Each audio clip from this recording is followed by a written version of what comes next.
Back in 1999, Infogrames and sorry, that's Behavior.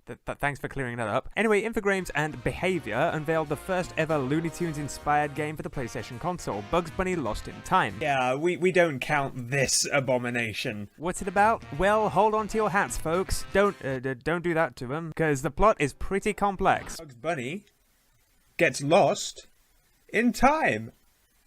That's pretty much it. Yeah. But wait, there's more to it than that. This allows for a surprisingly fun adventure in which you journey through several eras which bear a striking resemblance to the classic Warner Brothers shorts of the Golden Age. When I say resemblance, I mean a lot of them are pretty much directly adapted. What a gullible. Think of it as Warner Brothers' answer to Mickey Mania. After mistaking a time machine for a carrot juice dispenser, Bugs is hurled backwards in time and winds up in nowhere, where he meets Merlin of Monroe. I get it. I'm a sorcerer. Seriously, am I the only one slightly creeped out by him? And his purpley grey skin doesn't help things. Maybe he and Razul should go see a doctor. This discoloration isn't natural. Anyway, if you feel as though you've seen this scene before, you probably have. As I said before, many of the levels are directly adapted from the classic shorts, so it's unsurprising that many of the scenes look alike. Sorcerer Merlin directs you through a standard training level around nowhere. I have to say I actually feel genuinely sorry for his apprentices. They really do take a beating, and really quite unnecessarily too. Poor things. Although, to be honest, looking the way Merlin does, he's probably done much worse to them. Anyway, Merlin tells Bugs that in order to get back to the present, you need to collect clocks. Yeah, it's kind of fortunate that clocks have apparently been around since the dawn of time. These clocks are often given as rewards for your efforts, or they're simply scattered about or hidden in random places. Sometimes you'll have to find and break an allocated number of Acme boxes in order to earn one. As you progress throughout the game, these clocks open new areas, each of which derives inspiration from one or more classic Looney Tunes cartoons. The first era, for example, is the Stone Age, inspired by the 1958 cartoon Pre-Hysterical Hare, while the final era, Dimension X, is directly inspired by the Martian platform seen in Hare-Way to the Stars. Something tells me I should have stood in bed. The other eras to explore are the pirate years, fronted by Yosemite Sam, or Pirate Sam in this case, the medieval period, where you come face to face with Witch Hazel, and the 1930s, where you catch gangsters Rocky and Mugsy robbing a bank. In addition to clocks, you also collect golden carrots. I get it. These occasionally unlock bonus levels which can be used to collect more items to improve your score for the ending. Additionally, you can also collect normal carrots, either to replenish your health, or if you collect 99 of them, you earn a bonus golden carrot for each era. Yes, 99. Bit of an obscure number. Because 100 was clearly far too much to carry. Interestingly, each era has its own era boss, all of which are recognizable adversaries of Bugs Bunny. The first boss you encounter is a caveman Elmer Fudd. Today's hunt is Wabbit. Ooh, that's unfortunate, considering you seem to be the only Wabbit around. It's also quite convenient for them, being as the only other animals around appear to be dinosaurs. And I imagine it would have been quite difficult to hunt, what with the material they have at their disposal. Namely, a big stick. The constant alternating between eras keeps the game interesting, even if the controls are in fact very basic. You can run, walk, sneak, roll, kick, and dive, and that's pretty much the bulk of it. But the way in which the controls are executed is actually pretty unique. Well, at least it was unique until the sequel came along. Smaller enemies can be vanquished by jumping on their heads and kicking them, as I'm sure we've all done from time to time. While larger enemies are only vulnerable after you've managed to tire them out first. Some enemies are simply too tough for you, and you can only knock them out for a certain amount of time before they come to again. That noise always used to creep me out. Ugh. Still sends shivers down my spine. Well, that was rude. Bizarrely, there is one era boss you never fight in a boss level, and that's Witch Hazel, voiced by one of my absolute favourite voice actresses, Looney Tunes veteran June Foray. Yeah, Witch Hazel. You know the one. No, not that one. That's the one. Instead, the only boss present in the medieval period is these two hangmen. Halt in the name of the king! Yes, there are two of them now, which means they're twice as creepy. Ouch! Ouch! huge! And I have to admit this is a little disappointing. Otherwise though, the levels are mostly very varied, at least in terms of the setting. My favourite era is the 1930s. Not only does it contain the most levels and boss fights, but each level is drastically different. My personal favourite is Objects in the Mirror. While the controls aren't too great and it's pretty easy to mess up, sometimes by no fault of your own I would argue, the level never stops surprising you with what's coming next. Case in point, you go from driving a car to somehow riding a ram through a farm. Just what is going on here? By contrast, the Stone Age is the weakest of the bunch, with one level being an almost exact duplicate of a much earlier level only at night. It's actually a strange sensation playing this level. There's something eerie about returning to an area you completed at the very beginning of the game, and it is intriguing to see that you can now progress further than you could before. But sadly, these feelings of eeriness and intrigue can't overlook the fact that the majority of the level is a bit of a lazy cop-out. There are also some special magic words you can learn from Merlin, all of which are obtained in the medieval period. These give you a variety of abilities, including a super jump, Action-free. a special tune you can play to activate certain devices. Of course, it's those endearing young charms, how could it be anything else?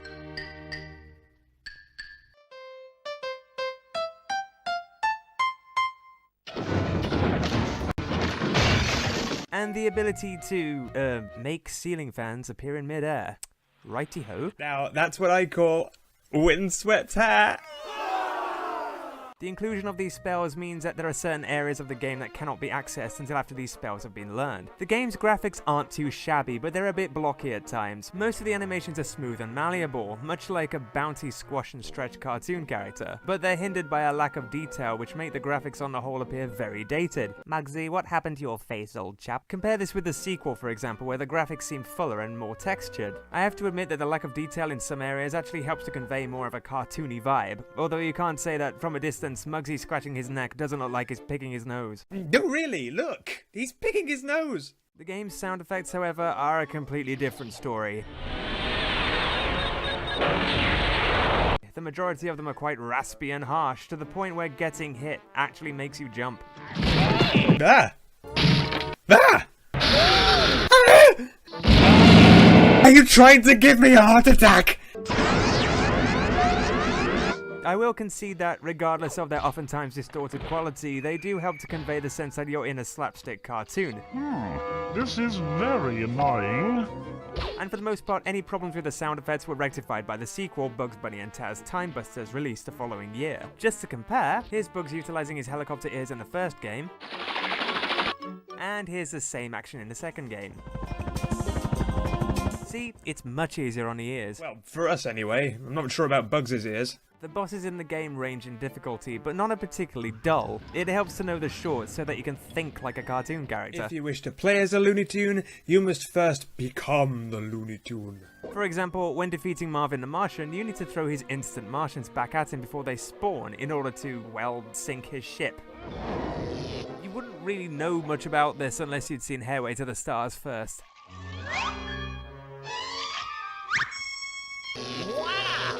What a big carrot. Yes, that is a big carrot. I can't wait to see what happens when you defeat Marvin the Martian and finally get your hands on it. This is my special experimental Z15 Astro Mutant carrot. What if you get unlimited health? Or maybe you get unlimited carrots or something? Either way, I can't wait to see what the prize is. Oh.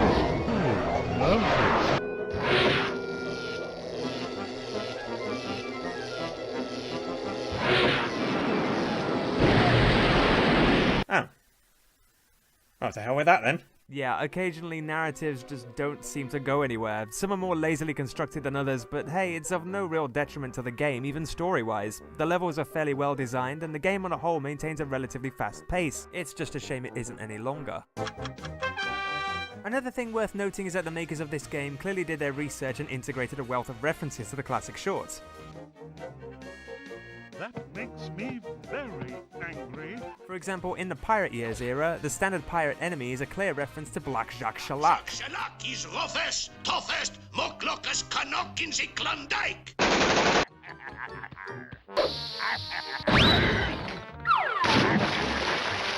Black Jacques Shellac also appears in the guise of a gangster in the 1930s.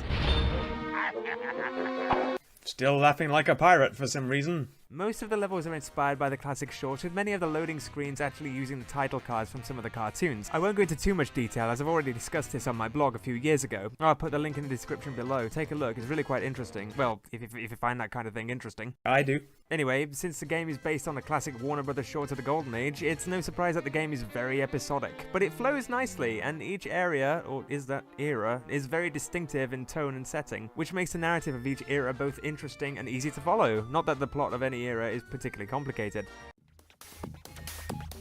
The easiest boss, Elmer Fudstone. You have to trick Elmer into gazing down a rabbit hole while you climb out of another one, and as Merlin says, kick his behind, bunny. simple but satisfying. Most annoying level, the Carrot Factory. This level is essentially an obstacle course. The path is littered with steam vents, fiery geysers, and wrench-wielding gangsters. Who, yes, still sound like pirates. It is unrelenting, so much so that the constant drone of the machinery almost makes the level's music inaudible. Add to that a thieving mouse and an intense chase through a pretty chaotic warehouse, and you have a fairly challenging experience that's unlike any other level in the game, and not really in a good way. The hardest boss, Rocky, the Carrot Factory. Oh yeah, the Carrot Factory again. Naturally, you'd expect one of the last bosses in the game to be tough, and seeing as the Carrot Factory is pretty frustrating as it is, the difficulty of this boss is no surprise. Mugsy is possibly the most irritating aspect of this boss for me. Normally he's slow-witted and clumsy, but give him a gun and you'll struggle to come close to him. Hammer his foot with a nearby mallet and Rocky appears, all guns blazing. Well, one gun blazing really, but it shoots a lot of bullets. Avoiding obstacles, of which there are a lot, you need to cross the conveyor and use the machinery to finish him off. Fun, but so frustrating.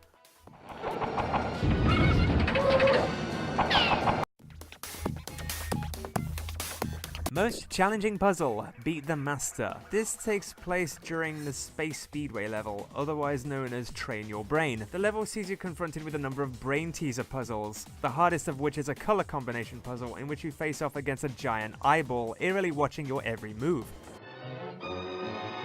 You only get so many chances to guess the right combination before the thing electrocutes you and you have to start over.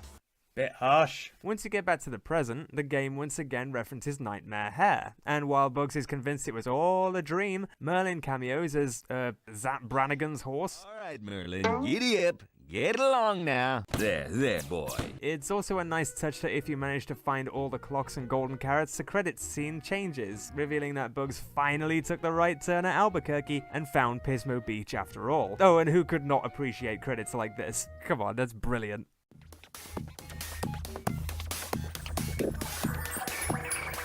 Overall, this game remains my absolute favourite Looney Tunes game, and nothing has since topped it. There are, of course, a few that have come close, but there's something uniquely appealing about this one. The organisation and layout of it is much more appealing than the sequel. For one thing, in Bugs Bunny and Taz, you've no choice but to play the eras in chronological order. In this game, you jump about randomly from place to place and era to era, which keeps the momentum going. What's more, in a bizarre way, it genuinely feels like you're travelling through time. It's a little on the short side, but this could be seen as a good thing. At least it's concise and therefore it's far from boring. The controls are simple, but there's nothing to complain about. To put it bluntly, it's a fun game, and it really captures the spirit of the classic shorts.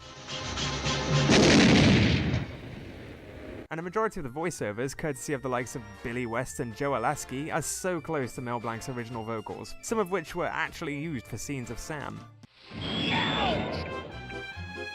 This is the quintessential Looney Tunes game in my eyes. Having briefly written about this game before, I'm aware that there are still fans of this old classic, and it's a pleasure to see that the game itself doesn't look as though it will be lost in time in the foreseeable future. Despite its few shortcomings and dated graphics, this game is timeless. See what I did there? Goodbye. Yeah, goodbye, Moyle. Rabbit, rabbit, rabbit, rabbit, rabbit, rabbit, rabbit, yep, rabbit, yep, rabbit, bunny, jabber, rabbit, rabbit, bunny, rabbit, jabber, rabbit, yep, rabbit, bunny, jabber, rabbit.